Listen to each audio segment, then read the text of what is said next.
Si mes calculs sont exacts, lorsque ce petit bolide atteindra 88 miles à l'heure, attends-toi à voir quelque chose qui décoiffe. À l'heure du goûter, on écoute le Magal West sur Westrack Radio. Interview, rubrique, micro-trottoir et musique sur Westrack. Nom de Dieu! Bienvenue dans cette émission du mardi 25 novembre 2025.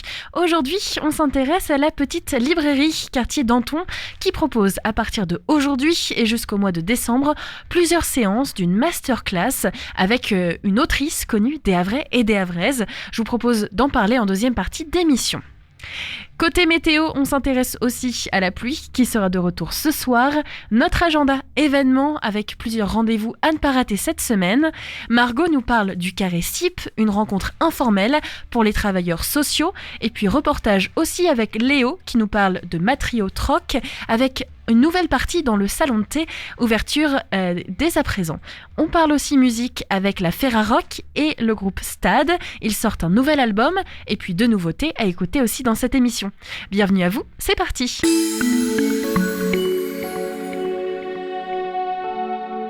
Et oui, c'est le retour d'une météo pluvieuse pour ce soir. Actuellement, la température est de 7 degrés, ressenti 4, avec un ciel très nuageux devenant plus variable. Les rafales de vent se tournent vers le nord à plus de 35 km/h. Cette nuit, c'est le retour de la pluie. Il fera 7 degrés, ressenti 4. Les rafales se tournent vers le nord à plus de 30 km/h.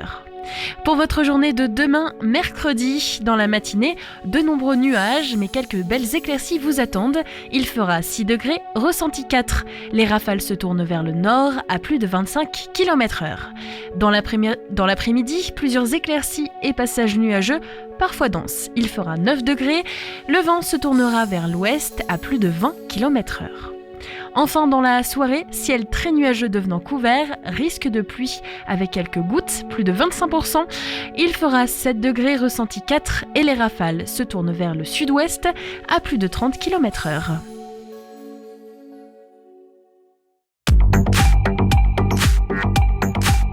Les infos locales sur Westrack. Le Flash.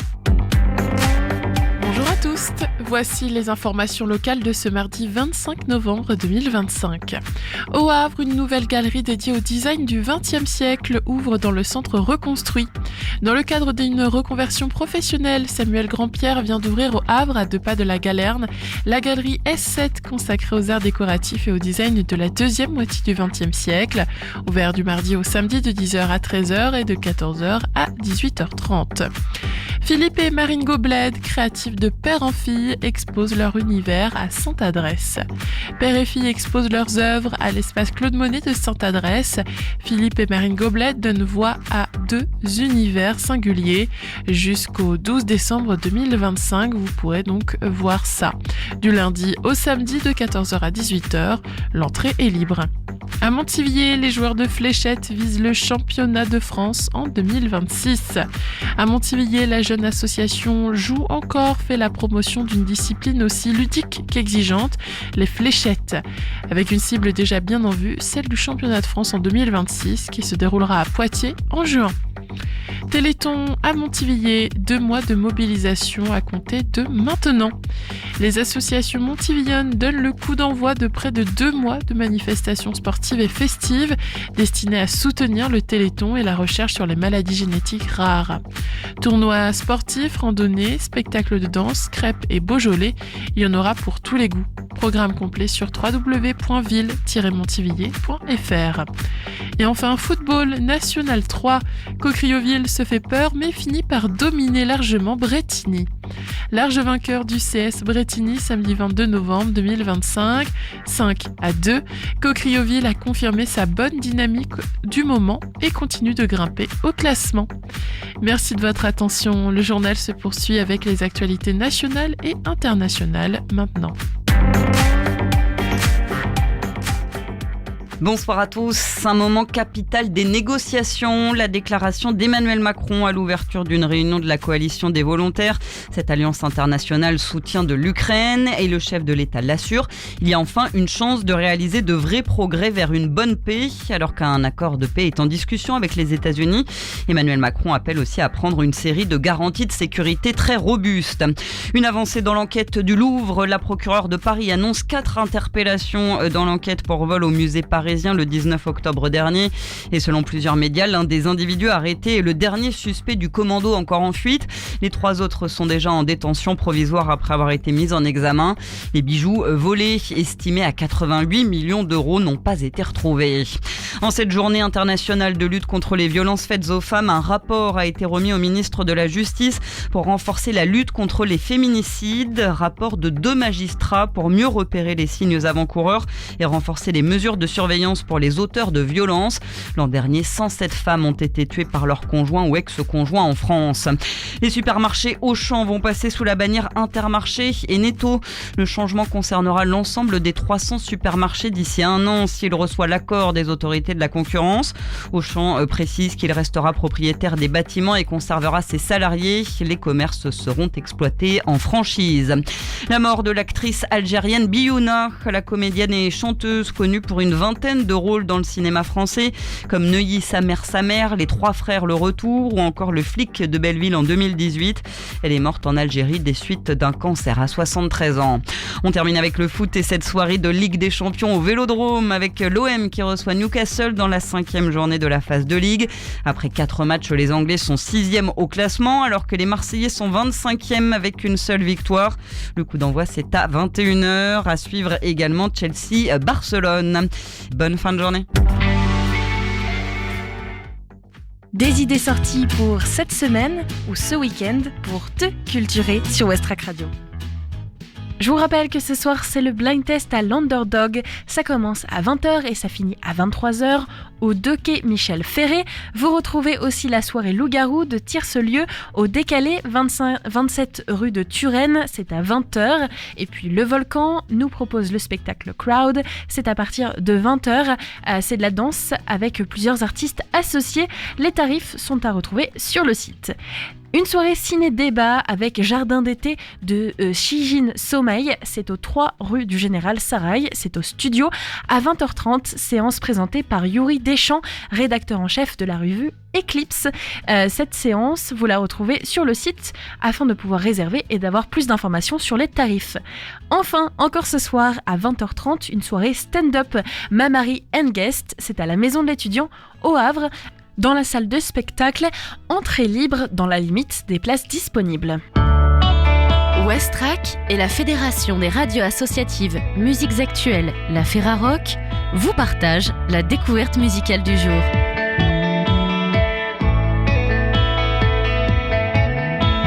Né sur les terres vibrantes des Côtes d'Armor, le trio Stade s'impose comme une foudre sonore nourrie par la complicité instinctive de 3 figures bien ancrées dans la scène rock indépendante bretonne.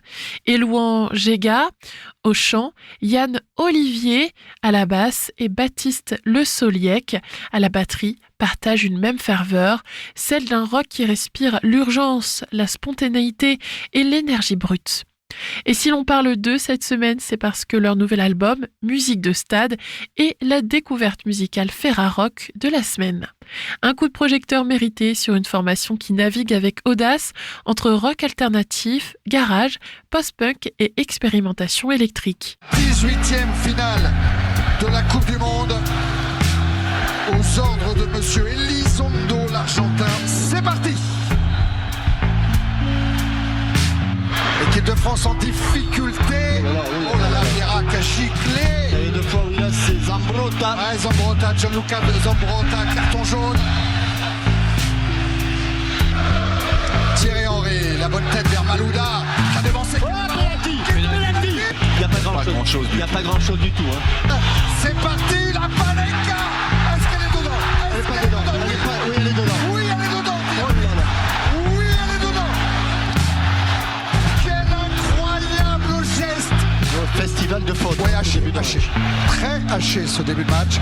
Attention à Sagnol qui est monté, le centre de Sagnol. Et bien, il a eu Buffon. Cette fois-ci, c'est Materazzi sur un centre très appuyé. C'est parti avec Pirlo. Oh, le corner concédé par Lilian Thuram.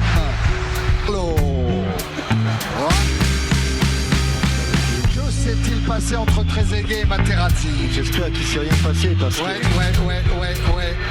On voit Zizou. Zinedine. Pas ça. Pas du tout avec Trezeguet. Pas ça, Zinedine. Oh non, Zinedine.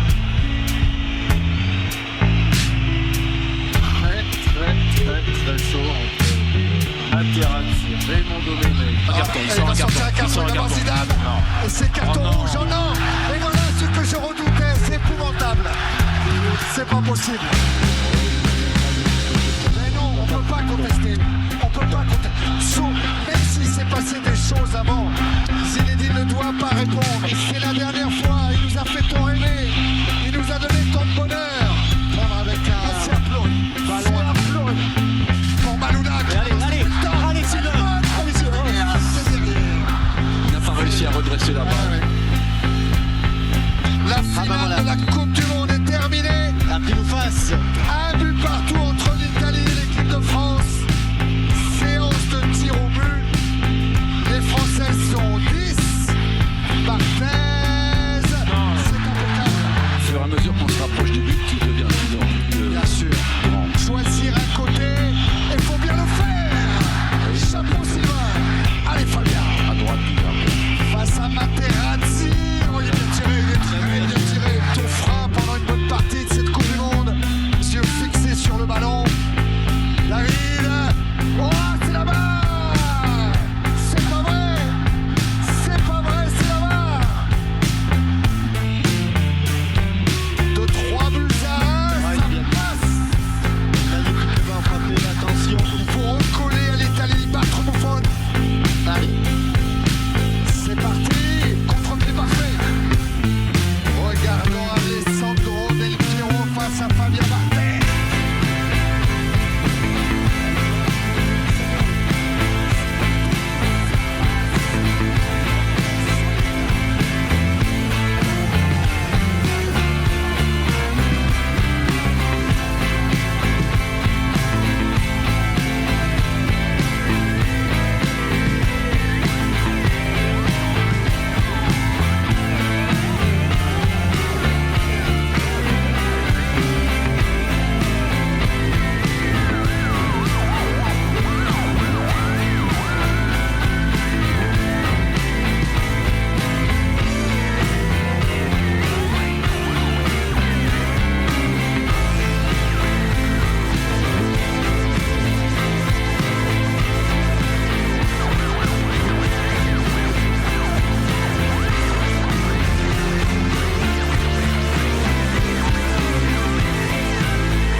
C'est dur pour Barthez, pour Wiltord,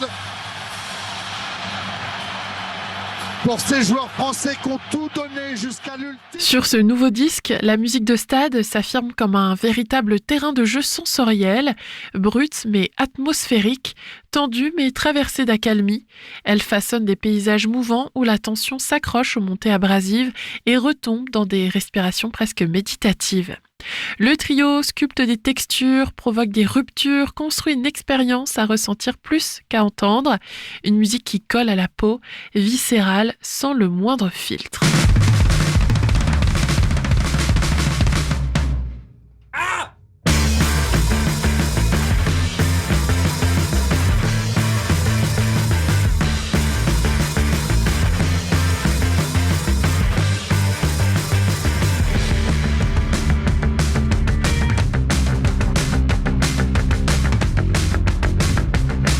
In the first light of the rest, in plenty and lack,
Musique de stade s'annonce ainsi comme une œuvre dense, riche en contrastes, fidèle à l'ADN du groupe, directe et insaisissable, urgente et contemplative, tout à la fois. Qu'ils soient en studio ou sur scène, les 3 musiciens défendent une approche physique et émotionnelle, loin des artifices, proche du bouillonnement intérieur. Une musique libre, vivante, résolument électrique et qui, cette semaine, trouve toute sa place sous l'étiquette Ferrarock. Le MAG à l'Ouest, info, divertissement et bonne humeur sur Westrack. À suivre dans votre émission Le Mag à l'Ouest, un focus sur la petite librairie qui propose à partir de ce soir et sur plusieurs séances une masterclass. On en parle juste après. Avant, Margot nous présente le Carré CIP, des rencontres informelles pour les travailleurs sociaux. On va être sur un projet là avec peu de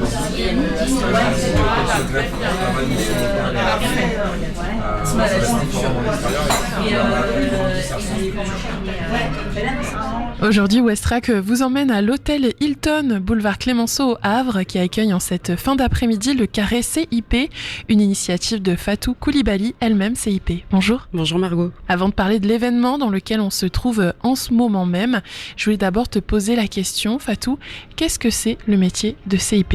Alors CIP, conseiller en insertion professionnelle, on accompagne toute personne dans leur projet professionnel.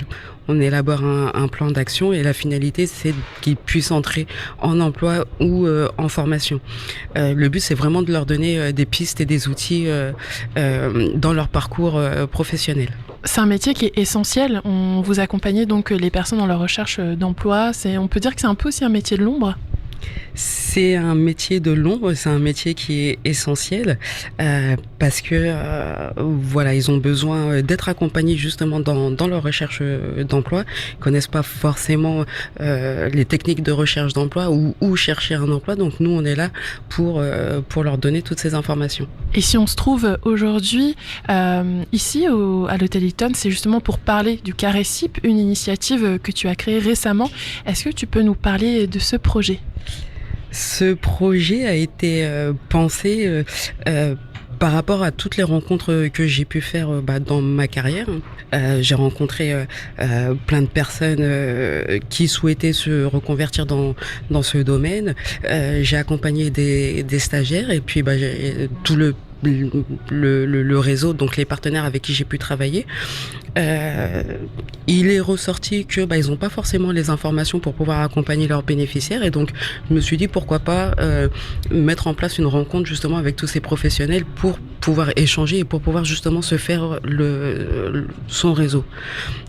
L'idée, c'est vraiment d'échanger et d'identifier qui travaille dans quelle structure, qui est dans tel dispositif, quel dispositif est mis en place pour quel public. Et par la suite, si jamais on a besoin, on sait qu'on peut prendre contact avec ce professionnel. Qu'est-ce qui t'a donné envie de sauter le pas en fait et de créer cet événement ? Est-ce que c'était quelque chose qui s'est fait un peu comme ça ? C'est venu peut-être autour d'une table avec d'autres conseillers en insertion professionnelle ?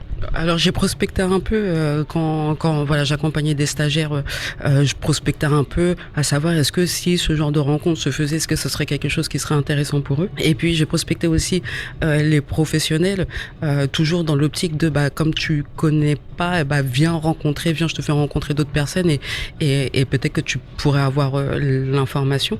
Mais vraiment avant de me lancer, et puis j'ai été poussée aussi à me lancer,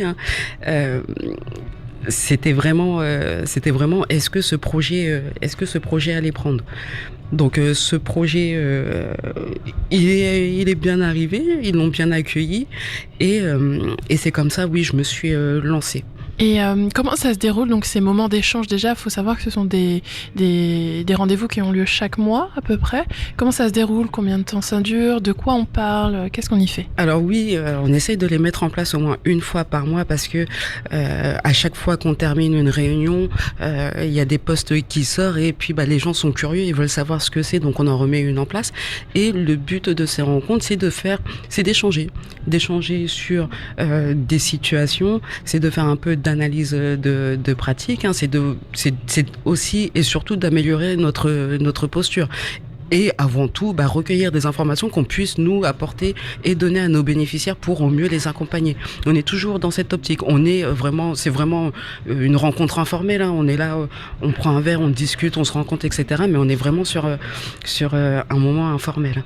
On parle pas forcément de situation à proprement dit. C'est vrai qu'on devrait mettre en place un ordre du jour, mais c'est vraiment en fonction de la situation, en fonction des événements, en fonction de ce qu'on a pu voir. Alors, on a nos collègues, on a tous nos structures, on a tous nos collègues, mais parler d'une situation à d'autres personnes qui a un regard neuf, ça peut aussi nous apporter. Là, on peut l'entendre, il y a du monde qui s'installe un peu autour des tables. Ce sont les différents conseillers et conseillères en insertion professionnelle qui s'installent. Un des buts principaux, justement, du carré CIP, c'est de créer du lien entre les différents conseillers, comme tu l'as dit. C'est un métier qui peut être aussi très prenant, que ce soit au niveau horaire, mais aussi au niveau émotionnel. Ce lien, donc, qui va se créer entre les différents professionnels permet en quelque sorte de soutenir aussi dans tout ça, dans tout ce que vous traversez aussi dans votre profession. Exactement, on est un soutien, on essaye tous, parce qu'on est tous dans ce même corps de métier, donc on se soutient parce qu'on rencontre des personnes avec des situations parfois dures et compliquées. Moi, je suis une éponge et je suis capable de partir avec toutes ces émotions chez moi, donc et j'ai besoin justement de tous ces collègues. Parce qu'on est collègues, j'ai besoin de tous ces collègues justement pour apaiser et de dire non. J'ai besoin d'être rassuré aussi, de dire non. T'as bien fait les choses.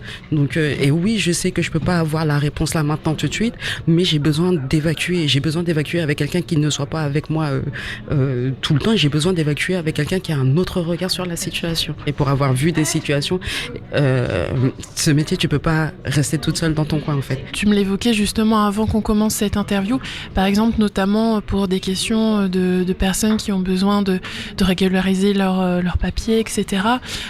C'est toujours bien d'avoir du contact, que ce soit à la Sécu, à la CAF, dans tous ces milieux-là, en fait, pour que ça facilite le dialogue, ça facilite aussi l'échange et que ça facilite aussi l'accès au travail à toutes ces personnes-là.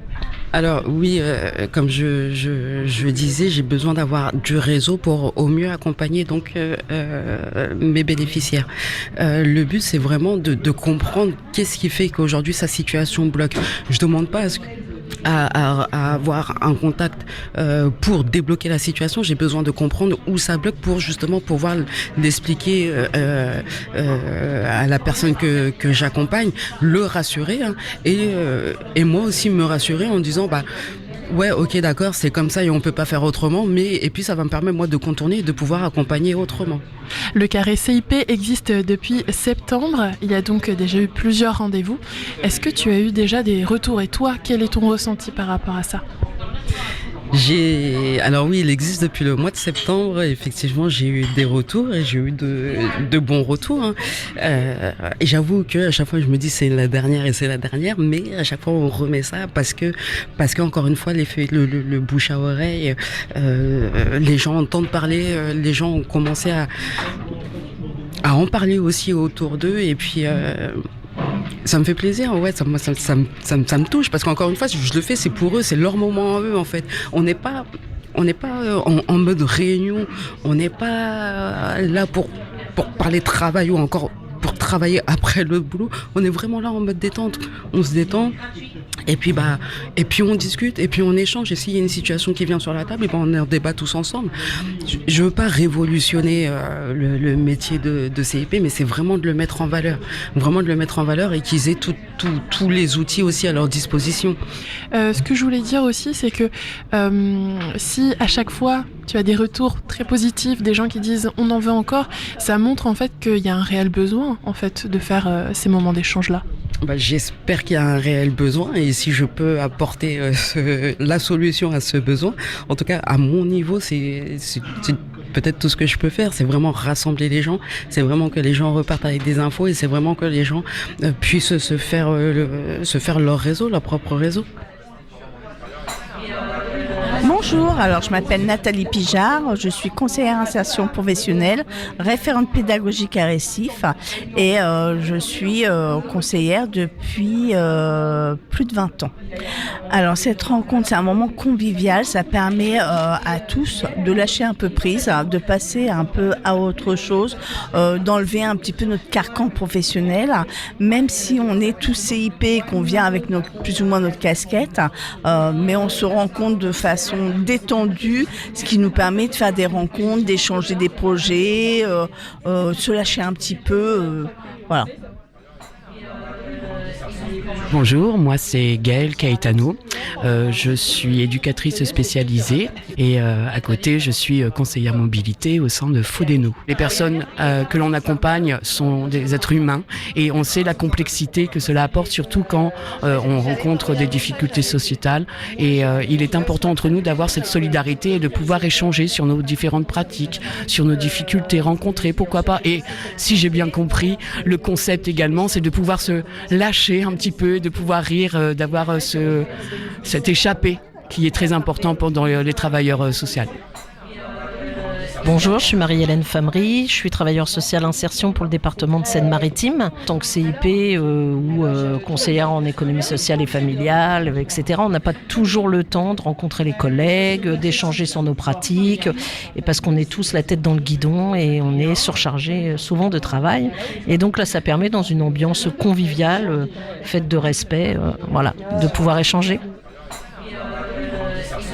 Bonjour, je m'appelle Merline. Actuellement, je fais ma formation de conseillère emploi en évolution professionnelle. Donc, j'ai rencontré Fatou qui, sur LinkedIn, qui m'a envoyé l'invitation et qui m'a donné l'opportunité de rencontrer d'autres professionnels, de pouvoir créer un réseau, de pouvoir... à ce moment-là aussi, je cherchais un stage, j'avais du mal à trouver.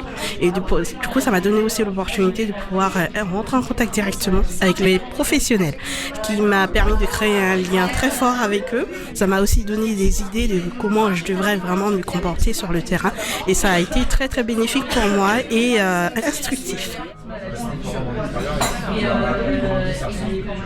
Et enfin, pour conclure ce reportage, je voulais savoir quel message voudrais-tu faire passer pour inviter les CIP expérimentés ou bien encore en formation, bref, à ceux qui ne sont pas encore venus, à venir vous rejoindre à ces moments d'échange.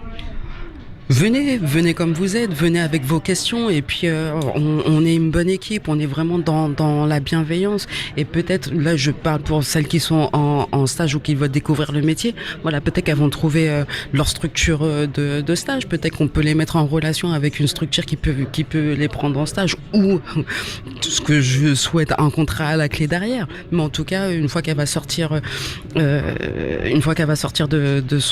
sa formation, voilà, elle aura identifié les structures et les personnes à contacter. Et pour celles qui sont anciennes, pour les personnes qui sont dans le métier depuis déjà un bon moment, c'est toujours bien de voir que la relève aussi est là. Donc voilà, le mot de la fin c'est venez découvrir, venez échanger, venez réseauter, venez partager. Et là je vais te poser une question vraiment pratico-pratique. Si on veut venir justement, comment on fait ? Est-ce que il faut par exemple je sais pas, te suivre sur LinkedIn pour envoyer un message, savoir quand est-ce qu'est le prochain carré CIP, où est-ce qu'il va se dérouler, etc. Tu me suis sur LinkedIn, tu veux venir, tu viens, c'est ouvert à tout le monde. À partir du moment où tu accompagnes des personnes, tu veux des informations, tu viens nous voir, tu cherches un stage, tu viens nous voir, tu veux travailler dans ce domaine, tu viens nous voir.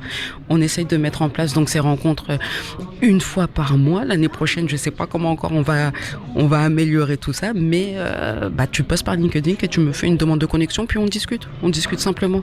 Il n'y a pas de test à passer, je ne mords pas et je suis assez sociable, je suis assez ouvert pour qu'on discute simplement, il n'y a pas de souci. Eh bien merci beaucoup Fatou. Donc j'appelle ton LinkedIn si on veut te suivre et pouvoir avoir les informations pour les prochains carrés CIP. Donc c'est Fatou Koulibaly. Merci encore. Merci beaucoup et j'ajouterais juste que les rencontres se font à l'hôtel Hilton parce que le cadre est propice à la rencontre. On est vraiment dans un cadre chaleureux et cosy et on a besoin justement de ce cadre pour se décharger un peu de la journée qu'on a eue et puis de se retrouver dans une bonne ambiance. Donc je vous invite tous à venir y faire un tour. propos recueillis par Margot pour le micro de Westrack. Direction Rouen, tout de suite pour une nouveauté. Le groupe Wavepool, qui était d'ailleurs présent au West Park cette année, nous chante Blue Moon avant de accueillir au micro l'équipe de Matriotrock. Léo les a rencontrés pour parler de leur nouvelle partie dans le salon de thé. Et puis, juste après, focus sur la petite librairie et ses masterclass à venir.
Après ce titre de Wavepool, Léo nous propose un focus sur Matriotrock, une nouvelle partie dans le salon de thé qui vient de s'ouvrir. Bonjour à tous et à tous, chers auditeurs. Bienvenue pour cette interview qui sera consacrée à une brocante vintage et salon de thé. Son nom c'est le Matriotrock. Je suis en compagnie de Leslie Blondel et de Claire Ferriot. Bonjour. Bonjour. Bonjour. Alors quelques petites infos sur le Matriotrock. C'est une brocante friperie spécialisée dans le vintage et surtout les objets et espaces d'exposition et studios de tatouage qui attirent les passionnés de curiosité et nouvellement salon de thé. Et alors comment vous êtes-vous rencontrés et d'où vous est venue l'idée de travailler ensemble ? Moi j'ai vu le travail de Claire et je me suis fait tatouer par Claire 2 fois. et on a bien échangé toutes les deux et du coup elle cherchait un local pour tatouer et vu que j'avais une pièce à la boutique, je lui ai proposé d'occuper la pièce et qu'on partage la boutique toutes les deux. Et comment votre collaboration elle s'est développée pour ce projet? Du coup, toi, t'avais la brocante depuis 2 ans, enfin pas encore, mais ça fait 2 ans que tu l'as. Moi, je suis arrivée au mois de février et puis c'est vrai que le lieu, il y a toujours un truc un peu d'échange où les gens viennent parler leurs souvenirs, leurs grands-parents, etc. Et on avait toujours une chaise ou une table quand même que t'avais, mais pas où vraiment les gens pouvaient venir s'asseoir. On s'est dit que ce serait cool de créer un lieu un peu bulle temporelle où les gens viendraient parler de toutes ces années-là qu'on aime aussi. Comment vous trouvez les objets insolites que vous pouvez vendre? Alors moi je chine tout le temps, c'est vraiment une passion débordante. Même quand je pars en vacances, je peux pas m'empêcher d'aller dans les brocantes et de chiner. Donc chaque objet est choisi au coup de cœur. En fait, je chine vraiment tout ce que j'aime et j'aime tout ce qui est un peu insolite, kitsch, amusant. Je me fais plaisir et justement j'aime partager avec les gens, faire sourire. C'est vraiment ce que j'aime. Donc le 3 novembre 2023, vous avez ouvert. Il y a une partie de Salon Thé qui a ouvert il y a quelques semaines maintenant. Et comment vous est venue cette idée d'ouvrir la partie Salon Thé? Comme disait Claire, en fait, les gens ils passaient énormément de temps à la brocante et des fois même ça durait quand même assez longtemps. Le fait d'être debout, c'était pas très confortable et les gens avaient pas le temps de tout regarder. Donc on a eu l'idée de mettre des tables et que ça soit vraiment un lieu d'échange, de partage. C'est pour ça qu'il y a la notion papote, parce que on aime bien les petites anecdotes avec les objets, les artistes des années 70. C'est vraiment un lieu de partage et on a même des jeux à disposition pour les nostalgiques. Ouais, toujours dans le thème des années 60. Oui, voilà, c'est ça. Donc Boire ta tasse, c'est un nom que vous avez donné à la partie Salon Thé ou c'est un peu comme un label? Boire ta tasse, en fait, c'est pour cumuler nos deux univers. Donc la partie brocante reste Matryosh Troc, la partie tatouage. Moi, KLR. Et voilà, on s'est dit que c'était bien d'avoir un nom qui réunifiait un peu tout. Depuis l'ouverture du salon, la partie Salon Thé, est-ce qu'il y a plus de monde qui sont venus découvrir le magasin? Avant, c'est vrai qu'ils venaient spécialement pour le tatouage ou pour la brocante. Et c'est vrai que là, il y a des gens qui aiment se poser en boutique, des gens qui ne seraient pas forcément venus acheter ni se faire tatouer, mais qui aiment justement être dans une bulle ou à l'extérieur du temps, en fait.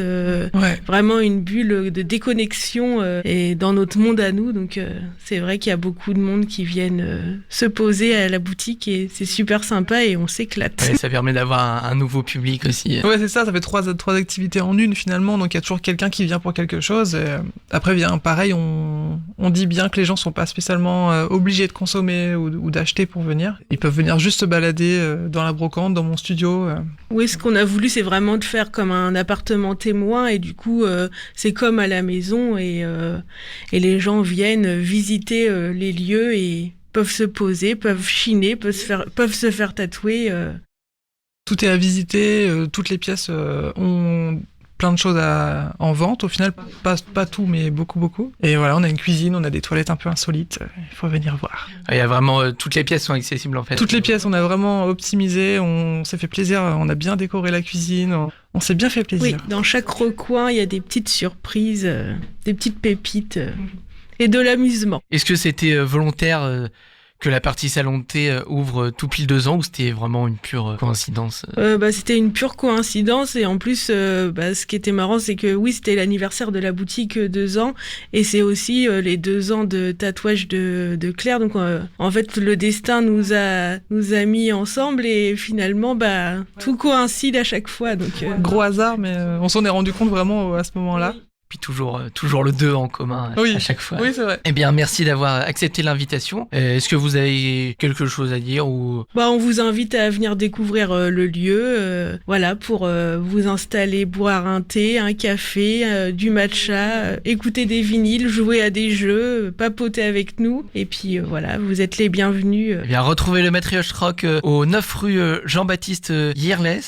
76 600 Le Havre, juste à côté du palais de justice. Et nous, on se dit à bientôt sur Westrack Radio. Merci Léo. Tout de suite, la musique avec Project Gemini. C'est une nouveauté, je vous emmène à Lyon pour la découvrir. Le titre s'appelle « Je n'ai plus peur ». Et juste après, on ouvre les cahiers, on sort les stylos, puisque la petite librairie dans le quartier Danton nous propose une masterclass. Ça commence ce soir, alors vous pouvez encore dès maintenant rejoindre le programme. Et puis il y aura d'autres séances, 3 séances en totalité, avec l'autrice Béatrice Pichat. On écoute Isabelle, propriétaire de la petite librairie, juste après ce titre.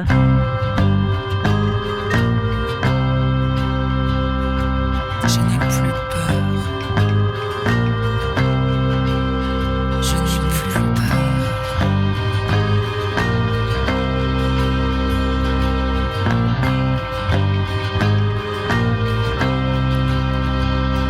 J'ai marché longtemps en me retournant sur mes traces de pas dans le néant. J'ai cherché longtemps à dompter le vent, mais chaque ouragan brisait mon élan. Et je n'ai plus peur. Non, je n'ai plus peur. Je n'ai plus peur. Non, je n'ai plus peur. J'ai marché longtemps en appréhendant les ornières sur le chemin devant. Un fil de laine dévie lentement, en espérant trop grand. Et je n'ai plus peur. Non, je n'ai plus peur. Je n'ai plus peur. Non, je n'ai plus peur. Et je marche sans peur dans ce grand présent. Le chemin du milieu s'ouvre maintenant. J'ai vieilli et pourtant je ne sens pas les ans. Un enfant apaisé sommeille dedans. Je n'ai plus peur. Non, je n'ai plus peur.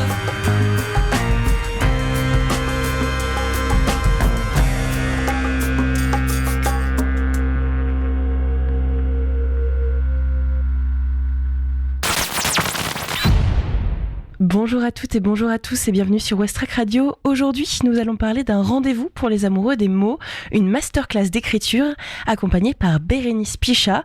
3 séances, un cadre convivial et stimulant et l'opportunité de développer sa créativité. Et ça commence dès ce soir. Pour nous en parler, nous recevons Isabelle, propriétaire de la petite librairie. Bonjour Isabelle. Bonjour. Alors, pour commencer, est-ce que vous pouvez nous présenter un peu cette masterclass, nous expliquer pourquoi aussi il y a plusieurs séances, pourquoi ce format, et puis comment ces séances sont structurées? La masterclass donc se déroule sur 3 séances de 2 heures, donc un cycle complet de 6 heures, qui nous a semblé nécessaire avec Bérénice après plusieurs discussions pour créer quelque chose d'intéressant, de pertinent. Et puis c'est aussi l'idée d'un partage au-delà de l'atelier d'écriture avec l'auteur. Et ça nous semblait, moi ça me semblait assez incontournable dès le départ de ce projet. Donc effectivement c'est 3 fois 2 heures. Donc la première séance va se dérouler un peu en 2 temps. On n'est pas encore dans l'atelier d'écriture, on est dans une présentation, une amorce. C'est-à-dire que Bérénice, sans tout dévoiler, va partager son histoire, son travail et commencer à amorcer des explications sur le sujet puisqu'il y a quand même un sujet pour cette masterclass, c'est la création d'un personnage. Donc cette première séance passe en 2 temps, donc la deuxième heure sensiblement sera sur le lancement, le sujet et le lancement de l'atelier. La deuxième séance sera vraiment dans l'atelier d'écriture pure avec un accompagnement permanent. On reste sur quelque chose d'assez convivial. Bérénice va très certainement, et c'est quand même un peu l'idée de ce projet, d'accompagner au mieux les gens qui seront avec nous. Et la troisième séance, on a proposé, surtout la personne qui va être en charge de ça, qui l'a proposé, qui est une amie, Corinne Bellé, qui est comédienne et qui est médiatrice livre à la bibliothèque Niemeyer, de mettre en voix des textes que nous on aura choisis avec Bérénice et qui peuvent aussi être lus parce que les participants l'auront souhaité. Donc la troisième séance, c'est un peu la fin de cette masterclass, mais aussi le final d'une mise en voix. Est-ce que c'est possible de nous présenter Bérénice ? Quel est son parcours et pourquoi avoir choisi de travailler avec elle pour cette masterclass ? Alors Bérénice, beaucoup de gens la connaissent quand même au Havre aujourd'hui. Elle est institutrice, elle est enseignante ici au Havre. Elle habite le quartier, elle habite dans le centre ancien. Elle habite même dans la rue de la petite librairie. Donc elle est très proche de la librairie. Elle a écrit d'abord une trilogie qui était assez méconnue quand elle a sorti La Petite Bonne. La Petite Bonne, c'est La Petite Bonne. La trilogie d'avant, ça se passe, donc c'est une saga familiale qui se passe dans le Queyras, donc c'est tout autre chose. Donc on a pu à l'occasion de la sortie de La Petite Bonne partager ici en librairie ses ouvrages précédents. Donc voilà, donc La Petite Bonne, c'est le succès quoi. C'est le livre qui a rassemblé et qui continue à rassembler énormément de lecteurs. Voilà ce que je peux dire de Bérénice. Et donc une personne habituée de la médiation autour de la littérature et de l'écriture. Oui, c'est quelqu'un qui a fait plusieurs années. Alors je vais pas dire exactement parce que je dirais sans doute une bêtise, mais suffisamment pour avoir cette expérience et cette expertise, cette compétence de l'atelier d'écriture. Elle en a fait pendant un certain nombre d'années. Et puis en dehors au-delà des compétences, de l'expérience et de la notoriété de Bérénice aujourd'hui, il y a aussi une personne. Et cette personne-là, effectivement, est précieuse à l'endroit de cette proposition de masterclass, puisque effectivement, c'est un ensemble de choses. Voilà pourquoi j'ai choisi, et Bérénice a choisi aussi la petite librairie, je pense. Vous êtes toutes les deux choisies. Qu'est-ce qui, selon vous, favorise la créativité dans ce genre d'atelier ? Et comment est-ce qu'on fait pour que chaque participante se sente à l'aise aussi pour partager et pour laisser place à la création ? Alors ça, c'est quelque chose qui n'est pas forcément évident à faire. L'écriture en tant que telle, on sait que voilà, ça libère la pensée, ça développe la créativité, ça fait vivre des émotions, ça aide à se projeter dans des choses diverses, mais aussi ça accentue un peu cette qualité rédactionnelle qu'on a déjà peut-être un peu, mais qu'on voudrait faire évoluer. Ça fait découvrir aussi d'autres formes d'écriture. Dans le petit pitch qu'on avait fait dans la communication, donc sur le sujet, avait terminé sa phrase par et pourquoi pas en vers libre. Voilà. Donc c'est aussi potentiellement une ouverture sur d'autres formes d'écriture. Voilà, on n'est pas obligé d'y aller. Attention, il n'y a absolument pas d'injonction là-dessus, mais c'est une invitation. Et puis voilà, donc c'est peut-être progresser un petit peu, découvrir des techniques. Puis le livre de Bérénice là sur ces personnages un peu avec ces 3 voix intérieures là donne aussi une dimension intéressante pour l'atelier d'écriture. Donc oui, c'est tout ça que ça implique. Après,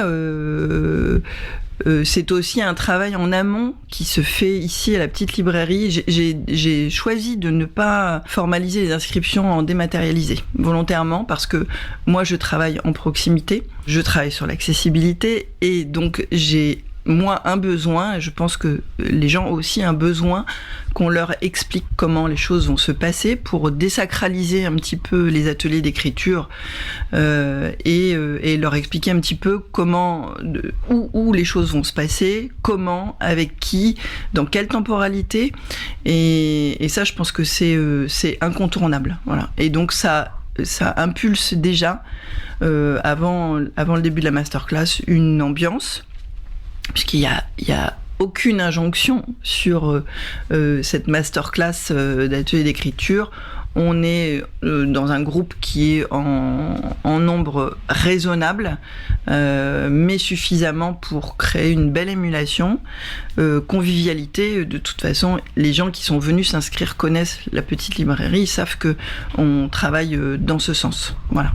Sans trop dévoiler évidemment le contenu de l'atelier, est-ce qu'on peut avoir une idée des types d'exercices, alors des thématiques aussi? Vous avez un peu déjà répondu à ma question, mais est-ce que c'est axé fiction, récit personnel, poésie? Du coup, on peut aller un petit peu partout, explorer en fait tous les genres. Évidemment, aller partout. Le sujet, il a été donné en fait.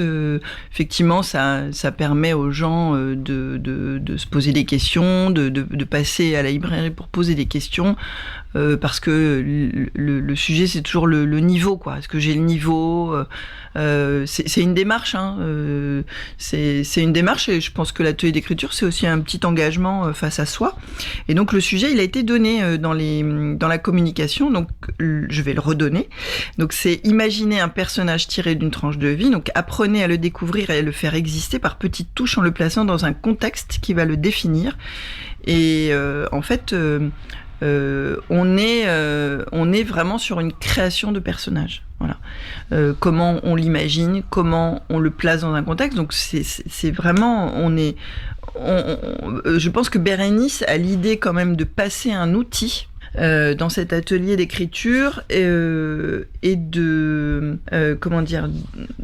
vraiment développer cette créativité, cette cohérence dans un contexte historique, puisque c'est quand même le sujet de La Petite Bonne, pas que, mais voilà, ça reste un roman historique, et donc voilà, je pense que l'outil, c'est les outils, les techniques qu'elle va passer vont favoriser la cohérence de tout ce que les gens vont écrire. Mais à vrai dire, on ne sait pas ce que les gens vont écrire. Enfin, pour nous aussi, c'est une découverte. Donc, je pense qu'à la deuxième séance, on aura, mais j'en suis sûre, de belles surprises. Ouais. Qu'est-ce que vous répondez justement dans cette question? Est-ce que j'ai le niveau? Est-ce qu'il faut avoir déjà une expérience, déjà avoir fait des masterclass? Et puis vous le dites, la plupart des personnes qui se sont déjà inscrites sont des personnes qui connaissent la petite librairie. Si un ou une auditrice entend ce message et a envie de participer aussi, est-ce qu'il faut absolument avoir déjà participé, avoir une expérience d'écriture pour participer? Non, je pense pas, parce que il y a dans l'idée, c'est une question que j'avais posée à Bérénice au départ, puisque effectivement moi je ne savais pas. Alors moi j'ai fait du théâtre très longtemps. J'aime beaucoup ces formes vivantes de créativité. J'ai jamais fait moi personnellement d'atelier d'écriture, et donc je pouvais pas forcément appréhender ces histoires de niveau.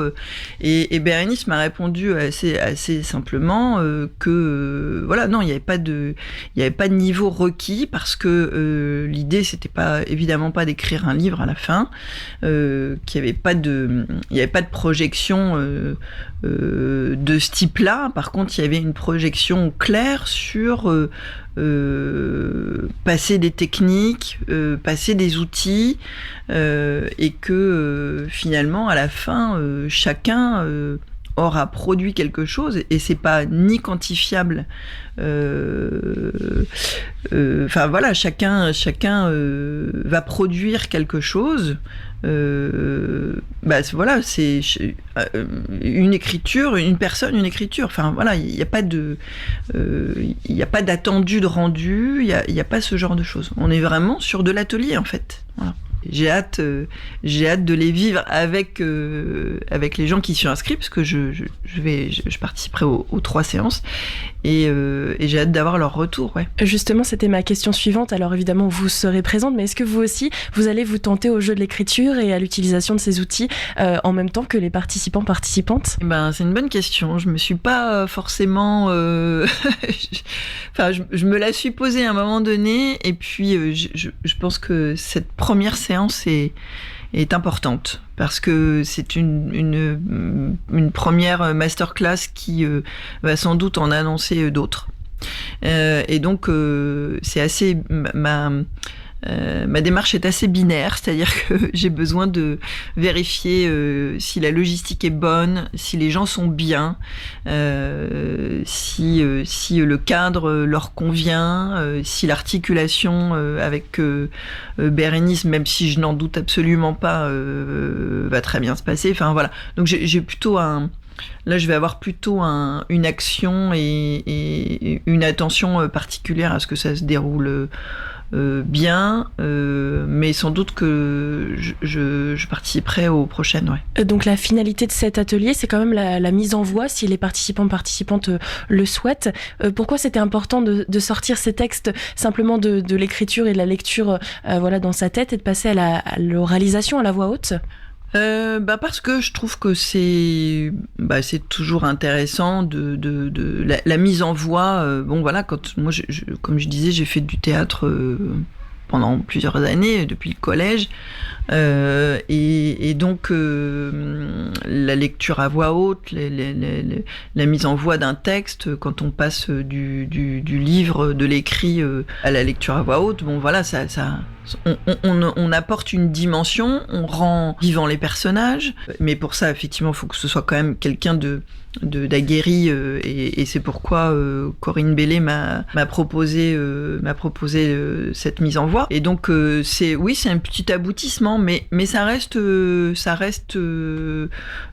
sur la base du volontariat. Enfin, je trouve que il faut rien forcer. Il y a des gens qui ne voudront pas. L'écriture c'est aussi de l'intime, hein, donc mais c'est une proposition supplémentaire. Donc ça pour ceux qui le souhaitent, il y aura ça va rendre vivant leur texte. Voilà. Donc je trouve que c'est une belle finalité. Pour moi, c'est rendre la librairie vivante. C'est aussi l'identité de la librairie, que de la faire vivre comme ça. Les rencontres d'auteurs et dédicaces, bien évidemment, c'est incontournable dans une librairie. Mais moi, je trouve que cette identité, elle est très intéressante, parce qu'on passe du livre, on passe de l'auteur au livre au lecteur, et aux lecteurs qui vont faire un travail collectif avec l'auteur en question. Et je trouve que, j'aime bien j'aime bien ce mouvement-là qui passe. Il y a quelque chose qui circule, qui est très intéressante. Oui, il y en aura d'autres. Je peux déjà vous le dire, parce qu'il y a des choses qui sont pas tout à fait finalisées. Mais effectivement, sur d'autres sujets, parce que d'autres personnes, parce que d'autres lecteurs pourront venir travailler sur un atelier d'écriture avec un autre auteur. Voilà, donc c'est vrai que je peux pas trop en dire, parce que c'est pas encore acté. Oui, l'idée c'est de proposer un paysage multiple et riche, quoi. Voilà. On attendra d'en savoir un peu plus, mais on a déjà hâte, en tout cas, par rapport à ces informations. Ça commence donc dès ce soir. Le tarif est de 80 €. Vous l'avez dit, donc il faut venir à la librairie directement pour s'inscrire. Vous pouvez nous réexpliquer un petit peu tout ça, comment ça se passe? Alors, il reste quelques places, il faut quand même le dire. Il reste quelques places avant de stopper. Donc ça, c'est 80 €. Donc 80 €. Le cycle de 6 heures, donc. Et donc, il faut juste venir s'inscrire. Et effectivement, c'est le paiement qui valide l'inscription. Parce que le nombre de places est limité, et que pour des questions d'organisation, de validation, ça engage beaucoup de monde. Donc, il faudra venir régler sur place. Voilà. Donc les horaires, donc les jours. Donc le 25 novembre, c'est la première séance de 18h30 à 20h30. Et les deux suivantes, donc le 10 décembre et le 17 décembre, 18h30, 20h30. On voulait que les créneaux se suivent une semaine, donc sur 3 semaines. Bon, il n'a pas été possible de le faire comme ça pour cette première, parce que Bernice est très occupée. Mais voilà, donc les deux prochaines séances, la deuxième et la troisième se suivent. Les séances vont se dérouler donc à Scène Action, qui se trouve face au studio. Je pense que tout le monde connaît le cinéma Le Studio, donc c'est juste en face. C'est 6 rue du Général Sarail. Voilà, donc les 3 séances se passent là-bas. Et voilà, donc on sera là pour accueillir tout le monde. Donc on reste dans le même quartier, on se déplace juste de quelques rues. Ouais. C'était une volonté d'ailleurs de garder cette masterclass à Danton, dans le centre ancien. Donc il y avait plusieurs possibilités de lieux, mais finalement on s'est arrêté, enfin je me suis arrêtée sur Scène Action, qui a aussi ça a aussi du sens d'ailleurs, puisque Scène Action est une association d'insertion par la médiation culturelle, donc bon, ça pour moi ça c'était cohérent, donc voilà. Alors les réseaux sociaux pour suivre tout ça, donc c'est la petite librairie sur Facebook. C'est aussi la petite librairie sur Instagram avec des tirets entre la-petite-librairie. Voilà, et bientôt le site internet. Bon, pour cette première masterclass, ce sera pas possible de s'inscrire directement en ligne, mais à partir de la seconde, le site internet arrive cette semaine, donc les gens pourront finaliser et régler en ligne directement, ce qui ne les empêchera pas de passer pour des explications. Merci beaucoup Isabelle, on vous souhaite une très bonne séance et à bientôt. À bientôt. Et c'est la fin de notre émission. Merci à vous d'avoir été avec nous pour cette nouvelle édition. Rendez-vous demain, c'est à 17h pour un autre Magal Ouest. Demain, on fait le tour des sorties ciné et des nouveautés sur les plateformes de streaming. On parle donc cinéma et séries. Vous retrouvez toutes ces émissions en podcast et je vous souhaite une excellente soirée. Ça commence avec Manga Bay. On était là, un featuring avec PPG.